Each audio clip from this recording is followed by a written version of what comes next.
Welcome back to this wonderful channel again myself Paras Thakur. चलिए एक simple से question से मैं शुरुआत करता हूँ। जब आप SN1 SN2 E1 E2 mechanism पढ़ते हैं, है ना, तो बहुत सारी चीज़ें आपको लगता है कि हाँ सर समझ आ गई है। बट एक एक कन्फ्यूजन ये रहता है कि न्यूक्लियोफिलिक सब्स्टिट्यूशन और एलिमिनेशन में डिफरेंशिएट कैसे करें, कब कौन सा मैकेनिज्म लगाना है। और एक और टॉपिक आपको मैं एक क्वेश्चन पोज करता हूँ। SN2 में आपने पढ़ा कि रिएक्टिविटी का ऑर्डर 1 डिग्री 2 डिग्री 3 डिग्री चलता है, पर बाकी तीनों रिएक्शन में SN1 E1 E2 में 3 to 1 चलता है। अब SN1 और E1 कार्बोकेटाइन मैकेनिज्म बेस्ड है, तो उनमें तो ये समझ आता है कि 3 डिग्री कार्बोकेटाइन ज़्यादा स्टेबल है, इसलिए 3 डिग्री 2 डिग्री 1 डिग्री के according reactivity order of substrate justified है। But what about E2? E2 में 3 डिग्री 2 डिग्री 1 डिग्री ऑर्डर क्यों है? तो विद मतलब इंक्लूडिंग दिस क्वेश्चन और भी बहुत सारी चीज़ें आपको बताऊंगा मैं कि E2 एलिमिनेशन के मैकेनिज्म के पीछे लॉजिक क्या है, रिएक्टिविटी का ऑर्डर क्या है, कौन से फैक्टर्स E2 को सपोर्ट करते हैं, ठीक है, और किन सर्कमस्टांसिस में क्या प्रोडक्ट बनाना है, स्टीरियोकेमिस्ट्री के रिगार्डिंग क्या क्या चीज़ों का ध्यान रखना है। चलिए स्टार्ट करते हैं। देखिए, तो E2 एलिमिनेशन। अब what is the meaning of E2? देखिए, जब आप लिखते हैं ना E2 elimination, that means second order elimination. तो जब भी किसी रिएक्शन के लिए अगर आप केमिकल काइनेटिक्स के अकॉर्डिंग रेट डिफाइन करें तो आप लिखेंगे रेट। अब देखिए E2 एलिमिनेशन में क्या होता है, रेट बेस और जो मॉलिक्यूल एलिमिनेशन अंडरगो कर रहा है सबस्ट्रेट, उन दोनों पे डिपेंड करता है। तो rate is directly proportional to base raise to power 1 into जो आपका सबस्ट्रेट है, मोस्टली वो अल्काइल हैलाइड्स होते हैं, रेज टू पावर 1। मतलब बेस के रिस्पेक्ट में भी फर्स्ट ऑर्डर है, सबस्ट्रेट के रिस्पेक्ट में भी फर्स्ट ऑर्डर है। तो ऑर्डर 1 + 1 टोटल कितना हो गया 2, दैट इज सेकेंड ऑर्डर। अब क्योंकि रेट दोनों पे डिपेंड कर रहा है, तो अगर आप एक स्ट्रॉन्ग बेस लेंगे तो डेफिनेटली रिएक्शन फास्ट होगा। तो जितनी ज़्यादा बेस की कंसंट्रेशन होगी, जितना स्ट्रॉन्ग बेस होगा, उतना ही E2 रिएक्शन फेवरेबल होगा। और दूसरा बात सबस्ट्रेट, तो सबस्ट्रेट भी अगर आप बढ़ाएंगे उसकी कंसंट्रेशन को, तो भी रिएक्शन आपका फास्ट होगा। अब ये सबस्ट्रेट का ऑर्डर आपका 3 डिग्री 2 डिग्री 1 डिग्री रहता है। एंड क्यों रहता है, will also talk about this. ठीक है, तो सबसे पहले देख लेते हैं कि मैकेनिज्म है क्या, यहां पर क्या एग्जैक्टली हो रहा है। देखिए, बेस हमारे पास इस पर्टिकुलर अल्काइल हैलाइड के साथ रिएक्ट करने वाला है। ठीक है, इस कार्बन पे ये हैलोजन अटैच्ड है और बगल वाले कार्बन पे, एडजेसेंट कार्बन पे जो हाइड्रोजन है, दैट विल बी रिमूव्ड। तो आप जानते हैं कि E2 elimination is a single step concerted mechanism. मतलब इसमें कोई इंटरमीडिएट नहीं होता, एक ही स्टेप में पूरी एलिमिनेशन हो जाती है। तो जिस कार्बन से आपका लीविंग ग्रुप बाहर जाएगा, उसके एडजेसेंट वाले कार्बन से हाइड्रोजन निकलेगा। अब एडजेसेंट देखिए, मान लीजिए अगर कोई कार्बन सेंटर में है, इसके लेफ्ट में एक और कार्बन है, राइट में एक और कार्बन है, और दोनों के पास हाइड्रोजन अवेलेबल है। तो एडजेसेंट का मतलब हुआ लेफ्ट से भी हाइड्रोजन निकल सकता है, राइट से भी निकल सकता है। तो आपके पास एक से ज्यादा प्रोडक्ट बनेंगे। एंड उसको भी मैं एग्जांपल के साथ दिखाऊंगा कैसे हम मेजर एंड माइनर प्रोडक्ट वहां पे डिसाइड करेंगे। तो देखिए, बेस आया, बेस ने यहां से H पॉजिटिव को अटैक किया, तो H को निकालेगा H पॉजिटिव को, तो ये जो बॉन्ड के दो इलेक्ट्रॉन्स ये यहां जंप करेंगे साइमल्टेनियसली। X अपने इलेक्ट्रॉन पेयर जो है बॉन्ड का वो लेके बाहर निकलेगा, तो ये आपके बीच में डबल बॉन्ड आ गया। एंड BH मतलब बेस H को लेके निकल गया और X negative as a leaving group बाहर आ गया। तो ये आपका जनरल मैकेनिज्म है, नो इंटरमीडिएट्स, नो रीअरेंजमेंट्स। अब इसका एग्जांपल देख लीजिए, जैसे यहां पर आपके पास this is a 3 degree halide. तो बच्चों इस 3 डिग्री हैलाइड में अब ये जो ETO नेगेटिव Na है, what is this, sodium ethoxide, that is a strong base. What is the purpose of ETOH, that's a solvent. तो इथेनॉल सॉल्वेंट की प्रेजेंस में 70 डिग्री पे रिएक्शन आप करवा रहे हैं। देखिए, हाई टेम्परेचर पे एलिमिनेशन फेवर होती है, लो टेम्परेचर पे सब्स्टिट्यूशन फेवर होता है। मतलब सेम सर्कमस्टांसिस में अगर आप टेम्परेचर लो रखेंगे तो चांसेस हैं कि सब्स्टिट्यूशन हो सकती है, और हाई टेम्परेचर पे मोस्टली एलिमिनेशन ही होती है। सर ऐसा क्यों? क्योंकि एलिमिनेशन में ज़्यादा बॉन्ड टूटते हैं और बॉन्ड तोड़ने के लिए एनर्जी चाहिए होती है। तो जितना आप हाई टेम्परेचर मेंटेन करेंगे, उतनी जल्दी उस रिएक्शन को एनर्जी आसानी से मिलेगी और वो एलिमिनेशन कर पाएगा। देखिए, अब जिस कार्बन पे ब्रोमीन था, इसके बगल में कौन कौन सा है, ये कार्बन भी है, ये भी है, ये भी है, 3 है, पर इफेक्टिवली 2 हैं। क्यों? क्योंकि ये वाला CH3 और ये वाला CH3 दोनों आइडेंटिकल है। तो किसी भी एक को आप कंसीडर करिए, क्योंकि दोनों आइडेंटिकल है ना ये। तो अब यहां से H निकालो या यहां से निकालो, बात बराबर होगी।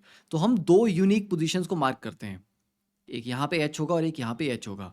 ठीक है, अगर ये वाला H और ये वाला Br निकलता है तो डबल बॉन्ड बीच में आएगा, और ये वाला H और ये वाला Br निकलता है तो डबल बॉन्ड आपका यहाँ पे आएगा, लाइक दिस। तो 2 टाइप के आपके प्रोडक्ट बन गए। अब देखिए जो फाइनल प्रोडक्ट है वो कितना स्टेबल है, जो फाइनल एल्कीन है वो कितनी स्टेबल है, उसकी स्टेबिलिटी पे डिपेंड करेगा कि वो मेजर होगी या माइनर होगी। कोई भी रिएक्शन चाहेगा कि ज़्यादा स्टेबल प्रोडक्ट बने, ठीक है? तो ज़्यादा स्टेबल प्रोडक्ट को ही मेजर प्रोडक्ट हम मानेंगे। और एल्कीन की स्टेबिलिटी किससे डिफाइन की जाती है? उसमें कितनी ज़्यादा हाइपर कॉन्जुगेशन है। तो इस डबल बॉन्ड के कितने पड़ोसी हैं? मतलब अल्फा हाइड्रोजन कितने हैं इसके पास? देखिए ये आपके पास ग्रुप आ गए। तो ये 3 यहाँ पे, 3 यहाँ पे, 3 यहाँ पे। टोटल इसके पास 9 अल्फा हाइड्रोजन हैं। तो 9 हाइड्रोजन्स के साथ ये हाइपर कॉन्जुगेशन कर पाएगा। और अगर आप सेकंड वाले स्ट्रक्चर में देखें तो ये तो आपका सिंपली CH2 है यहाँ पे ग्रुप, और दिस इज CH3, एंड यहाँ पे आपके 2 हाइड्रोजन यहाँ पे लगे हुए हैं।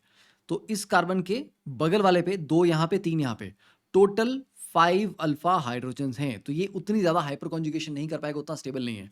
तो definitely this alkene is more stable, that is why it is the major product. तो डबल बॉन्ड के साथ जितने ज़्यादा अल्काइल ग्रुप जुड़े हों और उन अल्काइल ग्रुप्स के ऊपर इस तरह से हाइड्रोजन भी हैं, ठीक है? तो कई बार बच्चे कंफ्यूज होते हैं, सर कौन कौन सी हाइड्रोजन काउंट होती हैं? बेटा जो डबल बॉन्ड वाले कार्बन है ना, ये जिनको मैंने रेड से मार्क किया है, इसका नेक्स्ट कार्बन देखो। अब वो चाहे लेफ्ट का हो राइट का हो, जैसे इससे नेक्स्ट ये वाला भी है, ये वाला भी है, ये वाला भी है, उनके ऊपर लगे हुए हाइड्रोजन आपने काउंट करने हैं, ठीक है? जैसे यहाँ पर डबल बॉन्ड वाले कार्बन ये 2 हैं, तो इनसे नेक्स्ट कौन सा है? एक ये है और एक ये है, क्योंकि उस तरफ तो कोई है नहीं। Got it? ठीक है, चलिए। अब जैसे बल्कि बेस हम यूज कर रहे हैं, ऊपर हमने सोडियम इथॉक्साइड यूज किया, अब यहां पर यूज कर रहे हैं हम टर्ट ब्यूटॉक्साइड। तो टर्ट ब्यूटॉक्साइड इज अ बल्कि बेस, और बल्कि होने का बेनिफिट यहाँ पे क्या है? साइज में तो बड़ा है ही है, बल्कि होने की वजह से ये अच्छा न्यूक्लियोफाइल नहीं हो सकता। तो ये सोचना कि क्या सर SN2 भी हो सकता है यहाँ पे, चांसेस कम हो जाएंगे, क्योंकि रिएक्शन के पास नॉर्मली 2 ऑप्शंस होती हैं कि मैं एलिमिनेशन करूं या सब्स्टिट्यूशन करूं। तो अगर आप किसी तरीके से उसका सब्स्टिट्यूशन वाले स्कोप को कम कर दें तो वो एलिमिनेशन की तरफ ही जाएगा। तो आप जितना बल्कि बेस यूज करोगे उतने ही सब्स्टिट्यूशन रिएक्शन होने के चांसेस कम हो जाएंगे। तो उसका पत्ता काट दिया आपने, इसलिए अब एलिमिनेशन के ही चांसेस आपके रह गए हैं। तो ये 3 डिग्री था, साथ में बल्कि बेस लिया। तो अब देखा अब क्या ऊपर क्या था? ऊपर ये प्रोडक्ट आपका जो मेजर था ये 69% बना, ये आपका 31 बना, ठीक है? अब नीचे देखो यहाँ पे क्या हुआ है, ये जो आपका ऊपर मेजर प्रोडक्ट था ये आपका सिर्फ 27% बन रहा है। Why is that sir? अब क्या हो गया? एल्कीन अब ज्यादा स्टेबल नहीं बची। एल्कीन तो अभी भी यही ज्यादा स्टेबल है, पर समस्या ये हो गई, ये बल्कि बेस था। तो ये बोल रहा है कि यार मेरे लिए जो बिल्कुल बाहर कॉर्नर में लगे हुए हाइड्रोजन है उनको निकालना तो आसान है, ठीक है? जैसे ये बल्कि बेस है तो ये बोल रहा है इस हाइड्रोजन को निकालूंगा तो मुझे हिंड्रेंस नहीं है ना? बिल्कुल बाहर से लगा हुआ है, जाना है मुझे, पिक करना उसको और निकलाना है। ये हाइड्रोजन के बगल में एक CH3 ग्रुप है, इधर ये बल्कि ग्रुप है। तो ये ग्रुप्स अगर मैं एंटर करता हूं इस हाइड्रोजन को निकालने के लिए, तो इन पड़ोसी ग्रुप से मुझे रिपल्शन मिलेगा, स्टेरिक हिंड्रेंस मिलेगी। तो ये बोलता है कि यार स्टेबिलिटी गई तेल लेने, मैं तो इसी हाइड्रोजन को निकालने वाला हूँ। तो इन दैट केस जितना बल्कि ग्रुप होता है वो लेस हिंडर्ड, मतलब ऐसी हाइड्रोजन को जिसके आसपास ज़्यादा ग्रुप्स नहीं है, ठीक है, जो ज़्यादा भीड़ भाड़ में नहीं है, उसको निकालना प्रेफर करता है। That is called Hofmann elimination, ठीक है? तो ये आ गया आपका हॉफमैन एलिमिनेशन। इसमें आपका लेस सब्स्टिट्यूटेड एल्कीन ज्यादा बनती है, एज ए मेजर प्रोडक्ट बनती है, ठीक है? चलिए अब इसका मैकेनिज्म का थोड़ा सा ट्रांजिशन स्टेट के साथ इसको समझ लेते हैं। तो जैसे ये आपके पास ऊपर का एग्जांपल था सोडियम इथॉक्साइड वाला, है ना, उसको बेस ले लेते हैं हम, और ये आपका हेलाइड है, ठीक है? कितने डिग्री मेंशन नहीं किया हमने। अब देखो ये इथॉक्साइड यहाँ अटैक करके इस H के साथ धीरे धीरे बॉन्ड बनाना शुरू करेगा। जैसे जैसे इन दोनों के बीच में बॉन्ड बनना शुरू होगा, हाइड्रोजन और कार्बन के बीच का बॉन्ड वीक होना शुरू हो जाएगा। तो अभी ये दोनों बॉन्ड्स को डैश लाइन में क्यों रिप्रेजेंट किया गया है? क्योंकि ये पार्शियल है। पार्शियल का मतलब ये 100% नहीं है, ठीक है? तो यार ये बॉन्ड थोड़ा सा बन चुका है और ये वाला बॉन्ड थोड़ा सा टूट चुका है। अब क्या हम ये कहेंगे सर 50% बन चुका है 50% टूट चुका है? नहीं, एग्जैक्टली परसेंटेज आप मेंशन नहीं कर सकते, पर आप कहेंगे कि ये पार्शियल बॉन्ड्स हैं, ठीक है? वो परसेंटेज जो है वो काफ़ी चीज़ों पे डिपेंड करती है कि वो लेस देन 50% होगी या मोर देन 50% होगी। वैसे ही यहाँ पर ये वाले 2 इलेक्ट्रॉन इस तरफ ओवरलैप करना स्टार्ट करेंगे और एक पाई बॉन्ड बनाना शुरू करेंगे, जो कि आपका अगेन पार्शियल स्टेज में है अभी, और ये वाला बॉन्ड धीरे धीरे टूटना शुरू हो चुका है। तो ये वाले सारे बॉन्ड्स आपके पार्शियल फॉर्म में हैं। तो धीरे धीरे ये वाला बॉन्ड आपका पूरा हो जाएगा और H बाहर निकल जाएगा, ये वाला बॉन्ड पूरी तरह टूट जाएगा, ये वाला बॉन्ड बन जाएगा और ये वाला बॉन्ड भी टूट जाएगा। तो ये आपके पास प्रोडक्ट है, ठीक है? तो this is the transition state. अब ट्रांजिशन स्टेट में एक चीज देखना, अब मैंने आपको स्टार्टिंग में क्वेश्चन पूछा था कि बच्चों यहाँ पे 3 डिग्री 2 डिग्री 1 डिग्री वाला ऑर्डर क्यों फॉलो होता है, उसके पीछे रीजन ये है क्योंकि ये जो ट्रांजिशन स्टेट है एल्कीन जैसी नहीं लग रही आपको, डबल बॉन्ड वाला कैरेक्टर भी है ना, डबल बॉन्ड जैसा कैरेक्टर है ना इसके पास। तो क्योंकि ट्रांजिशन स्टेट के पास एक डबल बॉन्ड वाला एल्कीन कैरेक्टर होता है, तो कोई भी ऐसा फैक्टर जो एल्कीन को स्टेबलाइज करेगा वही इस ट्रांजिशन स्टेट को भी स्टेबलाइज करेगा। ओके, तो यस, एल्कीन ज्यादा स्टेबल कब होती हैं? जितने ज्यादा डबल बॉन्ड वाले कार्बन के साथ ग्रुप्स जुड़े हों, मतलब जितनी हाई डिग्री के एल्कीन हो, 3 डिग्री एल्कीन हो या 2 डिग्री, है ना, उस तरह से। तो जितनी ज़्यादा डिग्री का अल्काइल हैलाइड होगा तो मतलब इस डबल बॉन्ड के साथ उतने ही अल्काइल ग्रुप जुड़े होंगे, तो एल्कीन की स्टेबिलिटी भी उतनी ही ज़्यादा होगी। इसीलिए ट्रांजिशन स्टेट की स्टेबिलिटी की वजह से जो आपके पास सबस्ट्रेट रिएक्टिविटी ऑर्डर आता है that is 3 degree 2 degree 1 degree. Got it? समझ गए? यस। अब बात आती है कि सर अगर दो तरह की हाइड्रोजन हमारे पास अवेलेबल हो तब क्या करें? जैसे यहां पर देख लीजिए, ध्यान से पॉज करिए, देखो इसको। इस वाले हैलाइड में ये वाला तो आपका लीविंग ग्रुप हो गया। ओके, बगल वाले कार्बन कौन से हैं? देखो ये दोनों तो आइडेंटिकल हैं, ये पीछे वाला एग्जांपल ही है जो हम कर रहे थे। एक ये वाला हाइड्रोजन हो गया आपका, ये वाला, और एक ये वाला हो गया। ठीक है, दोनों को आप निकाल सकते हो। यस। अब देखना उसका एनर्जी पे क्या फर्क पड़ता है, क्यों एक प्रोडक्ट आपका मेजॉरिटी में आएगा और एक आपका माइनर बनेगा। देखिए, अब इस केस में हमने कौन सा हाइड्रोजन निकाला? ब्रोमाइड के बगल में जो CH3 था वो वाला, इस वाला। ठीक है, इसको बेस अटैक करके निकालना चाह रहा है, तो एक काम करते हैं, इसको मैं मार्क कर देता हूं 1। ठीक है, तो ये वाला हाइड्रोजन आपका 1 आ गया, और दूसरे वाले को मार्क कर देता हूं मैं, इसको 2। ठीक है, तो ये वाला हाइड्रोजन आपका 2 आ गया।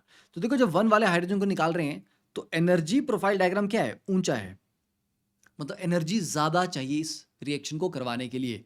क्यों?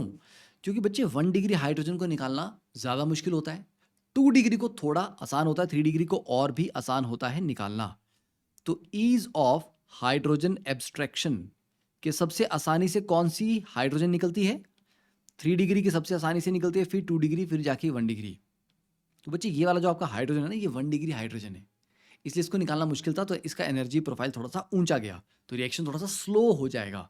और ये वाला जो 2 नंबर वाला है आपका, ये आपका 2 डिग्री हाइड्रोजन है, इसलिए इसको निकालना रिलेटिवली आसान था, तो इसका एनर्जी प्रोफाइल थोड़ी नीचे है, मतलब इसकी एक्टिवेशन एनर्जी कम है, इसकी वजह से रिएक्शन ओवरऑल फास्ट होगा, इसीलिए फाइनल प्रोडक्ट भी आपका जल्दी बना।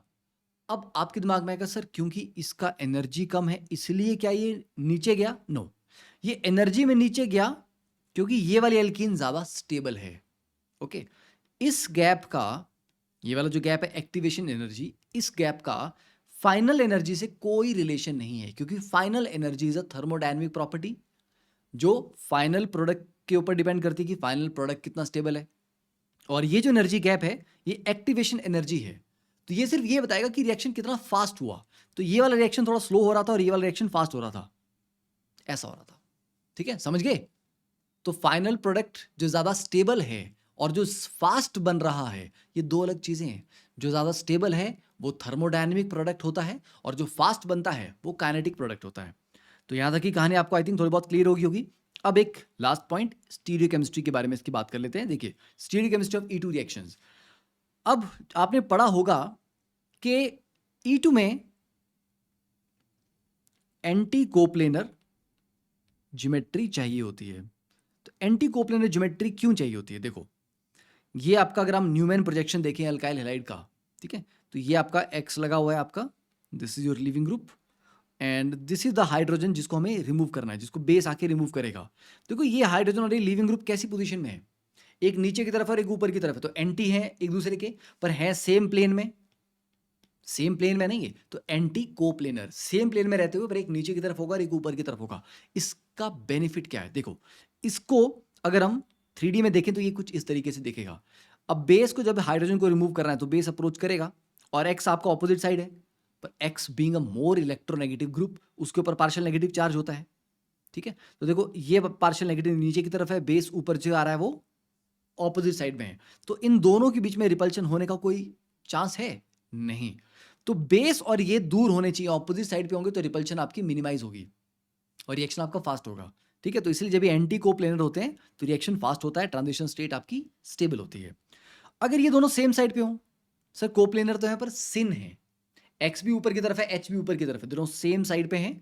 ठीक है, कोप्लेनर है तो बेस भी यहीं से अप्रोच करेगा, लिविंग ग्रुप भी इसी तरफ है, दोनों सेम साइड में होंगे, उनके इलेक्ट्रॉन क्लाउड्स आपस में रिपेल करेंगे। That is why syn coplanar geometry में E2 एलिमिनेशन नॉर्मली नहीं होती, ये हमारी एक रिक्वायरमेंट रहती है। ठीक है, तो इस चीज़ का ध्यान रखना है। अब जैसे यहाँ पर देखो, ये ब्रोमीन ऊपर की तरफ है, यस है ना, ऊपर है और ये H नीचे है। अब इसके बगल वाली पोजीशन से यहाँ पर H भी है, यहाँ पे D भी है, किसको निकालेंगे हम? अगर आप H को देखो तो H और B दोनों सेम साइड पे, मतलब दोनों ऊपर की तरफ हैं, तो ये सिन हुए। D नीचे की तरफ है ना, तो ये क्या हुआ, ट्रांस टाइप का हुआ। पर यहां पर इन्होंने क्या किया, इन्होंने H को निकाला है, सिन वाले को निकाल दिया, मतलब इन्होंने सिन कोप्लेनर को। तो इज दैट क्या इसको कहेंगे आपकी E2 एलिमिनेशन हुआ स्ट्रॉन्ग बेस की प्रेजेंस में? यस। तो मैं बोल रहा हूं कि प्रेफर की जाती है एंटी कोप्लेनर ज्योमेट्री, बट उसका मतलब नहीं है कि हमेशा ही, क्योंकि कभी कभी हमारे पास ऑप्शन नहीं होती है, एंटी कोप्लेनर वाली ऑप्शन होती ही नहीं है। ठीक है, तो in that case syn coplanar वाला भी एलिमिनेशन होगा। हाँ, थोड़ा सा हायर एनर्जी होगा, पर अगर आपका ऑप्शन ही नहीं है चूज करने का तो आप क्या ही करोगे। ठीक है, तो ये वाला इस तरीके से भी हो सकता है। तो ऑलवेज रिमेंबर क्या क्या पैरामीटर्स हैं जो E2 एलिमिनेशन को फेवर करते हैं। तो E2 एलिमिनेशन को फेवर करने वाले पैरामीटर्स हैं, एक तो आपका सबस्ट्रेट 3 डिग्री 2 डिग्री 1 डिग्री होना चाहिए, दूसरा आपका बेस स्ट्रांग होगा तो अच्छी बात है, एंड तीसरा समझ लीजिए हाई टेम्परेचर। ठीक है, सॉल्वेंट का रोल यहाँ पर उतना ज़्यादा इंपॉर्टेंट नहीं है, इसलिए सॉल्वेंट को मैं नहीं बोल रहा। आप सिर्फ ये पॉइंट याद रखिए, 3 degree 2 degree 1 degree strong base and high temperature. ज़्यादा बल्कि बेस ले लोगे तो फिर आपका हॉफमैन एलिमिनेशन होना स्टार्ट हो जाएगी। And this is the homework for you, जिसको आप थोड़ा सा अच्छे से एक बार पढ़ के अपने से आप इसको रिवाइज कर सकते हैं। ठीक है, you can just pause the video here और इसको आप नोट डाउन कर सकते हैं। ठीक है, ये देखिए, ये फिशर प्रोजेक्शन में है और इसका ये 3D रिप्रेजेंटेशन है। तो इसमें अगर हम एलिमिनेशन करवाते हैं तो फाइनल प्रोडक्ट कैसा आया, है ना। This is very interesting to see. चलो एक बार मैं उसको हल्का सा एक्सप्लेन आपके लिए कर देता हूँ। अब जैसे ये है, तो बच्चों को दिक्कत कहाँ पे आती है? बच्चों को दिक्कत आती है कि सर जब 3D में ग्रुप्स थे तो उनको एल्कीन में क्या करें, ये पीएच पीछे की तरफ रहेगा या आगे की तरफ आएगा? देखो इसको ऐसा है, इसको अगर हम देखें तो ये दो ग्रुप्स ऐसे हैं, ये पीछे की तरफ है, ये आगे की तरफ, और ये दो ग्रुप्स ऐसे हैं, है ना, ये दो वी हैं। हाँ, पर एक वी ऊपर की तरफ है और एक वी नीचे की तरफ है। तो क्या होगा बच्चे, जब एलिमिनेशन हो जाएगी तो ये प्लेनर बन जाएगा, क्योंकि sp2 होंगे ये दोनों कार्बन, sp2 हाइब्रिडाइज। तो कुछ नहीं करना, ये जो वी नीचे की तरफ था ना, ये ऊपर की तरफ था, इसको बस सेम प्लेन में ले आना है ऐसे। ठीक है, और जो वी आपका नीचे की तरफ है, ठीक है, इसको भी सेम प्लेन में ले आना है। तो देखो इस वी को अगर हम सेम प्लेन में ले आए तो ऐसा हो जाएगा ये। पर पीएच पीछे की तरफ था, ये पीछे की तरफ ही रहेगा, CH3 फ्रंट में था, फ्रंट में ही रहा। वैसे देखो ये वाला H और पीएच वाला जो वी है ये वैसा ही रहा, H पीछे की तरफ ही रहा। तो यहाँ पर काफ़ी बच्चों को दिक्कत आती है कि 4 ऑप्शन में इनकी पोजीशन को थोड़ा बहुत चेंज कर देते और बच्चा ये नहीं सोच पाता कि किसको कहाँ रखना है। ठीक है, तो इस तरह से जब भी आप स्टीरियो केमिस्ट्री देखें किसी भी रिएक्शन की, be very very careful about that. Okay, तो I think this much part is clear. तो E2 एलिमिनेशन आपको फंडामेंटल समझ आ गए। अब लास्ट में समराइज कर लेते हैं how to favour an E2 mechanism. Use a secondary और tertiary alkyl halide if possible. ठीक है, देखिए सेकेंडरी और tertiary alkyl halide 3 degree 2 degree 1 degree, है ना। Why not primary? प्राइमरी में ना SN2 का चांस बढ़ जाता है, क्योंकि जो आप स्ट्रॉन्ग बेस लोगे लाइक सोडियम इथॉक्साइड, वो एक स्ट्रॉन्ग न्यूक्लियोफाइल भी है, तो SN2 भी कर सकते हैं। इसलिए 1 डिग्री में जनरली हम E2 बोलते हैं कि E2 के साथ SN2 के चांसेस हो जाते हैं। Second point, when a synthesis must begin with a primary alkyl halide use a bulky base. Bulky base क्या करेगा, SN2 के चांस को कम कर देगा। Third, use a high concentration of a strong and non polarisable base. Non polarisable मतलब जो weak nucleophile हो, क्योंकि स्ट्रॉन्ग न्यूक्लियोफाइल होगा तो SN2 की तरफ चला जाएगा reaction. Then fourth, sodium ethoxide in ethanol एक अच्छा है, पोटेशियम टर्बिडॉक्साइड एक अच्छा है। ठीक है, they are the bases that are typically use for E2 elimination because they are strong bases and less polarisable है, क्योंकि ऑक्सीजन की पोलराइजेबिलिटी सल्फर से कम है। तो EtO negative is stronger base than EtS negative, and EtS negative is a stronger nucleophile than EtO negative. और high temperature use करें, क्योंकि जितना हाई टेम्परेचर होगा एनर्जी जल्दी मिलेगी और एलिमिनेशन आपके फास्ट होंगे। ठीक है? तो this is homework for you, इसको आप देख के आराम से सॉल्व करिए। तो आई होप आपको इतना पार्ट समझ आया। अगर आपको वीडियो अच्छा लगा तो let me know in the comment section and have a great day. Bye.